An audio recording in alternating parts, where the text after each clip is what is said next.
Award winner you know from everything, as Inigo Montoya in The Princess Bride to Saul Berenson on Homeland. Please welcome the great Mandy Patinkin.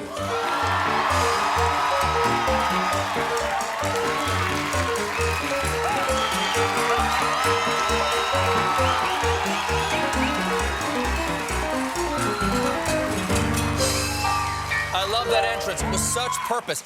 I love watching Saul walk on Homeland. Oh. Such purpose. My kids make fun of the way I walk, so I guess, you know, I don't know what it is, but that's how I walk. That's how Saul walks, so. So you and Saul have the same walk? Absolutely. Yeah. You have the same beard, which is nice. We also sound a little alike as well. A little bit alike. Hey, you seem friendlier than Saul. Oh, I like him much better than me. You like Saul more than you? Oh, I do. He's much calmer than me. Have you not noticed in the past that I am not Saul? Yes. I need to be more like Saul. He's ordered people killed. Have you done that? Okay, so people make mistakes, you know. Don't be so picky. I'm talking about just the basics. Okay, well, we got one more week. This is the finale of season 6 coming up this Sunday. This Sunday night is the end of the ball game. Just as hooked as I ever. Not the whole series, no, right? No, just season 6. Don't scare me like that, No, Mandy they've actually bought season 7 and 8 already. Oh, thank God.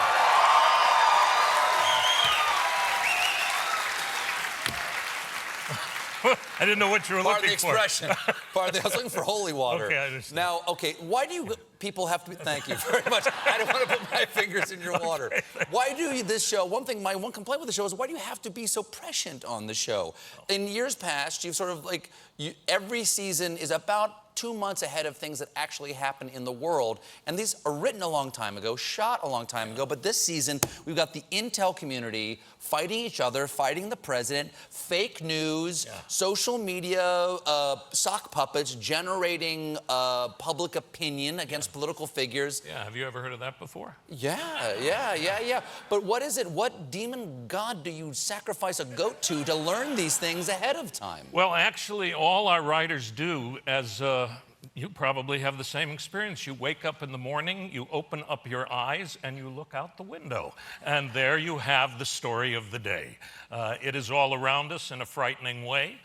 We are rewriting as we go by the minute. Do you really? Like you said, okay, it was going to be this, but now we have to change it based upon the realities of the world? Absolutely. As a matter of fact, we were obviously going to have a female president, as we all expected to have, and then that changed. I'm sure you're aware of that change. Sure, I'm aware of that. Yes. So our writers went back and had to readjust the narrative, and then a number of other things happened, which, clearly the Russian government interfered with our sacred process of our election. That is right in the Homeland wheelhouse, so I think we'll probably be dealing with that. But then also, for me, what became the 2 newest, most profound characters of the season, not to disparage any of the other characters, and we have an extraordinary cast, but the 2 characters of fake news and the truth rose to the top of the system and became terrifyingly engaging. So in the past, I would often say, our show at best is we try to be a poetic version of the real world, something that one might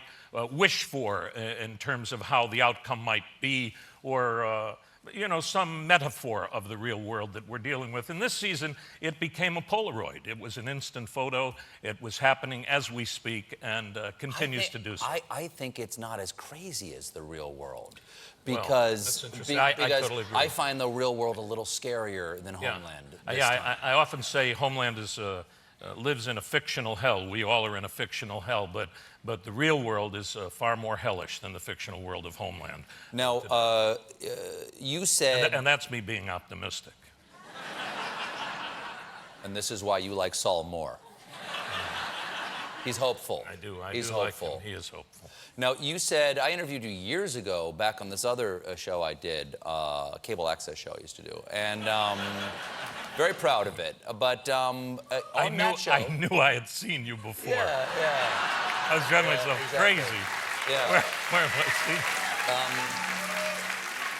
seen? You said on that show, one of the first times I interviewed you, you said that you were thinking about running for the Prime Minister of Israel. Yes. Okay. Yes. On this season, there was one episode where you go to Israel, West Bank, and you meet a sister who we've never heard of before. Yeah. For only one episode, and you guys debate settlements in the West Bank. Yes. And was that you putting your toe in Israeli politics and saying, let's run up a trial balloon here and see if anybody would agree with me? Yeah, I like to have that discussion in front of 10 million people across the world. I think that's an interesting discussion to have. Yeah. And I said to you last time we were together in that cable version of your existence that I was hoping to run for prime minister, and I wanted you to be my Secretary of State, and I still wanted to do that. And we had talked about it, you and I, and we were ready to go full tilt on that. And then I got a call about 12 minutes before I came out here that Jared Kushner was taking that job. I'm so sorry. Better luck next time. Better luck next time. Yeah, he seems to have nothing but free time, so... Any chance that Saul will sing on Homeland? Because strangely, bizarrely to me, there are many people who are huge fans of yours who do not know that you are a Broadway star with the voice of an angel. Oh. And if you ever want to... What would Saul sing? That's just to get me to stop at this point. No. Yeah. Will Saul sing? He will sing in season 27. I'm looking forward to it again. Please. You know, I think it's so interesting. Why is Homeland interesting to people? Why do they want to turn into a show about terrorism, a show that gets you on the edge of your seat, a show that scares you?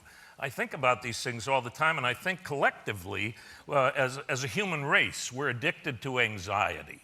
And I believe that anxiety, we all struggle with it, and I have this theory that if you get your fix of anxiety for the day, whether it's in watching a horror movie or a show about terrorism or seeing something horrible that happens in the world, or even on a family level, and I know we've experienced this. If you have a group of friends and one of the children, this happened in our family, he gets encephalitis. There's a quiet, silent thing that the rest of you say who have children that, well, now it won't happen to us, because what's the odds of it happening more than once? So it sort of takes care of that, even in the fantasy world. Right. And I think that's why people tune into these things, including God bless you for displaying the terrorism, anxiety through humor, you know, which even through humor, we...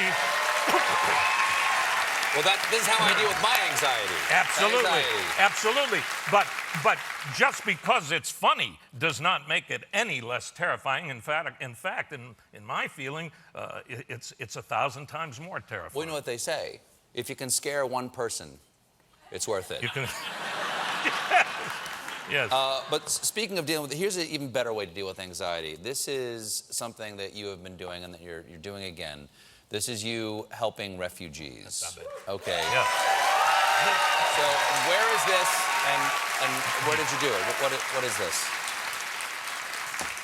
I'm so grateful that you asked about this, because both after season 5, literally the day we wrapped, and the day I wrapped on season 6, I flew immediately to Lesbos, Greece. This time I took my wife, and I work with the International Rescue Committee, and I visit the refugee crisis and the refugees and these people who are the most fragile human beings, the most vulnerable of our world society right now, fleeing this horrific war. And I have gone to Lesbos and Serbia and the Croatian border, and I just want to say, and this really relates to Homeland as well, it's where the art and the fiction, you know, are one and the same. This business of lies and sock puppets and fake news and false. This is, you know, in some ways you can call it a game, but it's a game that affects people's lives. People, it's the oldest trick in the book that all this business of how these people get elected, meaning you want to run for mayor, alderman, senator, congressman of your block. I tell you who to be afraid of. In the movies, it used to be cowboys and Indians, the Nazis, the communists. Now they've vilified the Muslim community, the Islamic community, who has made a contribution to the world that is monumental in terms of art and other things that they've given us.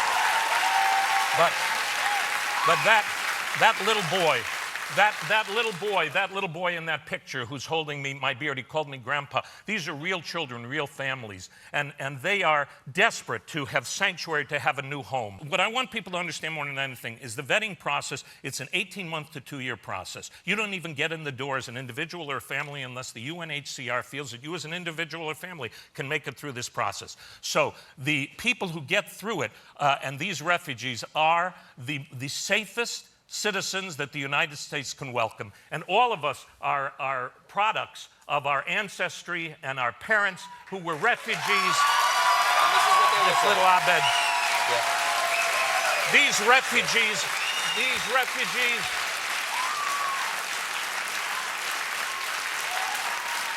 refugees are the definition. They are the definition of the fabric of our country, and they are the people who truly make America great. So let us open our arms and welcome them to this country and every country in the world. Thank you, Mandy. Thank you. Thank you so much. The season finale of Homeland airs Sunday on Showtime. Mandy Patinkin, everybody. We'll be right back with Sasha Mamet. Stick around.